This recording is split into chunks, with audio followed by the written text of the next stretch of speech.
Welcome back, Stasa23 here, back again with some knife therapy, and I'm doing this one from outside today because it's a nice day. Hope there's enough lighting, and y'all let me know what y'all think. If y'all want me to do more outside, I can definitely do that. So the knife I have in front of you today is this is the first time dealing with this brand on my channel. I don't know if I posted, I have a video either that's coming up before or after this one on one of their more budget-friendly D2 models, and that is Kubey. That's the brand, and this is the KU206. They do have some that have names. I don't think this one has a name. I just know the number. And this one attracted me because of the price tag and the materials used, and that is it came in at $70 on Amazon. And let's see what you get for $70. First, it comes in this box, nice decent box right here. Plus, it comes with this nice zipper pouch with sleeping bags in there, and you got a nice little sleeping bag right here with your warranty card. Nice execution there. And that was my daughter. This is the knife right here. It's a small little knife, something that you just throw in the pocket or put in your fifth pocket, coin pocket, or in a little pocket slip. That's how I carried it, in a little pocket slip. So let's dive into it. You have this nice drop point blade shape with a two-tone finish. You have a satin on the flats, and it's like a bead blast on the primary grind, and the swedge up top. Nice swedge for aesthetics. On this side, you have the Kubey name with their cool looking logo right there. Flip it over here, and there's the blade steel, CPM S35BN. And at $70, let's see, I think this might be a good little bargain here. Your thumb stud is only one-sided, and it has like this shell looking thing, just, you know, something different. It is pretty raised, easy access to it. I just grab it with the fingernail right there, or a nice slow roll. This thing is ridiculously smooth. Whoop. It's riding on bearings, and very, very smooth. I mean, just glassy. Let's see. You do have some jimping up here, and I'd call it medium jimping. It doesn't hurt your finger, but it does lock up, being that the way the blade cants up. I mean, this right here, you have a nice little landing pad right there where I get a nice little purchase on here. Let's get this guy closed up. You have nice, and that's real carbon fiber slabs that are pretty nice and thick. As you can see the weave going on the side right there. So you have real carbon fiber right here with like a satin finish on there. That's contoured. As you can see, it's not just flat across. Then you have stainless shadow box liners that go around it that have been semi-polished. Nice aesthetic. You have a large lanyard hole. And this is a knife that I probably will attach a lanyard because it's a 3-finger grip, and I like having that. That's when a lanyard makes sense to me, to where I can hold on to give me a little bit extra purchase. You have T8 and T6 on the body screws, just a plain Jane pivot. You have hourglass standoffs, and you can see that they have skeletonized the inside of those liners. So it's a pretty lightweight little guy.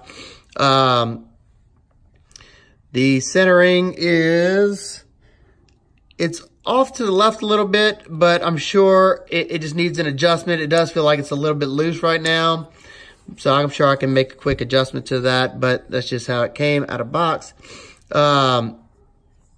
Let's see, let's get it opened up again. Like I said, the action is pretty darn amazing on this guy. Your lockup is about 20%. The access to that lock bar is, you got a nice little cutout right there, so there's pretty easy access to that lock bar. The tension on it's just fine. You do have a lock bar relief right there, which you don't always see that on liner locks. I'm kind of shocked to actually see it. Look how thick that carbon fiber is for such a small little knife. Ergos, like I said, this is a 3-finger grip knife. It is a little bit thicker. It's probably a little bit, you know, let's see, I got my calipers right here. I would say it's probably a little bit over ½ inch, which is, you know, pretty much your standard thickness. Yeah, 0.5, let's call that 0.59, so almost 0.6. Not bad whatsoever. And, you know, when you're dealing with a smaller knife like this, you know, I like having that extra girth. It gives you something to wrap fingers around so you have more, you know, grip in your hand. And for the type of cutting task that you're not going to be, you know, breaking down mounds of boxes, but for what you'd be using this knife for, you know, so you don't scare the sheeple, you could definitely get the job done, I would have to say. Let's get a few quick size comparisons, and I'll talk about some of my minor nitpicks, complaints on the knife. Some other knives in this same kind of platform with S35VN is you got this Best Tech engine. Oh, I love this. The engine's been in the pocket a lot. So the engine's quite a bit bigger. Let's see. The Isham Black Star. There you go. It's even smaller than the Black Star, and if you own the Black Star, you know the Black Star is a pretty small knife. So this is definitely, you know, one of those coin pocket knives. Let's see. Got your GEC number 14, I think it is, Lick Creek boy's knife. And it's just a hair longer in the blade. You got about the same length in the handle. You got the Black Fox Bean Gen 2.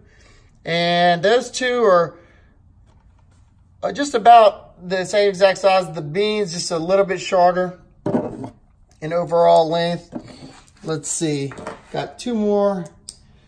Got the Bastion Braza Little Bro or something like that, I think it is. The Bastion, I think it's called Little Bro.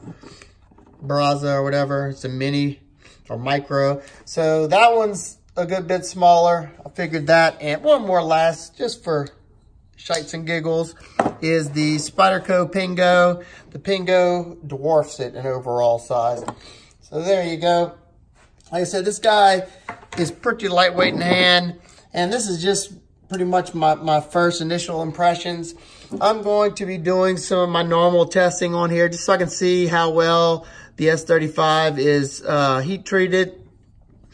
I do know that they have tested, I think LTK tested the Kubey's S35, and it did come back as S35, along with their D2 came back as D2. So like I said, I'll be doing some of my little standard tests that I do on each one of the knives I review, and I'll do a full length review after that. So let me know what y'all think. If you have any Kubey knives, let me know which one you have and what you think about it. So far, I'm pretty impressed. I will definitely be picking up a few more to try out for the channel, especially if that's something that y'all would want to see. I love finding good budget blades or quality blades at budget prices. You know, and looks like Kubey's doing a good job with their quality. Nice carbon fiber, you know. Oh yeah, I forgot I didn't even talk. Got a few nitpicks and complaints about this little guy. First off, I didn't realize it didn't have pocket clip, but that's on me. I would have loved to see a little pocket clip. I know it's a small knife, but so is this Black Star, and I like pocket clips. I don't like things dangling around unless I'm carrying a slip, which that's how I carry this little guy, and I also put it in my coin pocket. Another thing, I wish it had dual thumb studs. I don't know, especially, I don't know if I would have been able to spidey flick this one, but I like to have that extra option there. But I guess, you know, once again, it's really not suited for that. It'd be hard, I guess, to get access to it. And as you see, they had to do this huge thumb stud because of how thick, you know, it is. You have to get above the carbon fiber. Another nitpick is I had to put my own sharpening notch in there because it came back to the back right here, and it did have a little smile back there, but that was a pretty easy fix, and it's nothing that's going to hurt the knife functionally. I have sharpened this guy, quick sharpening. I forgot which system I used on that, but it sharpened up well. Let's see, any other little nitpicks and complaints.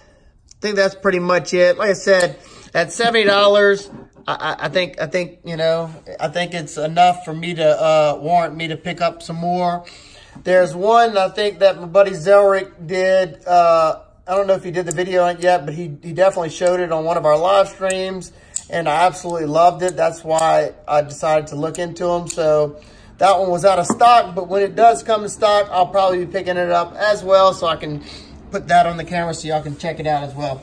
If you have any questions, comments, concerns, please leave them down below. Hope everybody's having an absolute wonderful day, and I'll see you on the next one. Peace.